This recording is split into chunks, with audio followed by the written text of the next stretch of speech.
In this tutorial, I'm going to explain about the mirror and pattern tools in the Solidworks sketching interface. For that, I'm going to draw a circle here and draw a center line which is going to be my reference for the mirror command.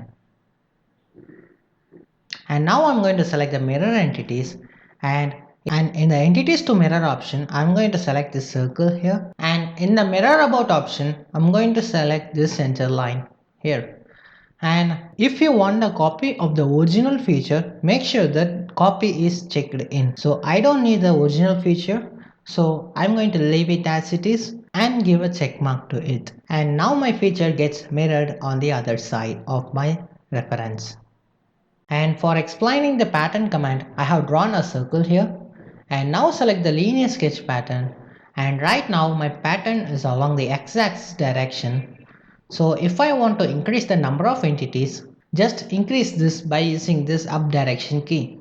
I'm going to increase it to a value of 7, and also you can increase the spacing distance by selecting here.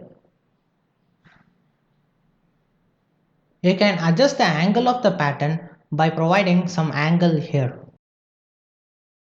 If I want my pattern along the y direction, just increase the number of entities along the y direction. So I'm going to increase it here by using this up direction key. And I'm also going to increase the spacing distance as similar to the x direction. And also you can adjust the angle here. And at the bottom, I have the option called instances to skip. If I select the instances to skip option, now my circle is represented as in pink dot color. For example, if I want to skip this circle, just select this. I'm going to select this point here. And let me skip some of the circles here.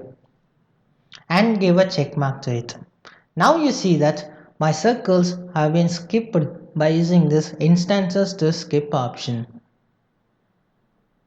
And now let me explain the circular sketch pattern. For that, I have drawn a circle here, and in this axis of the revolution, I'm going to select this point here.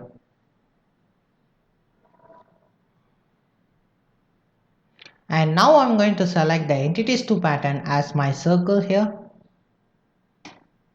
And as similar to the linear sketch pattern, you can also increase the number of entities by providing some value here.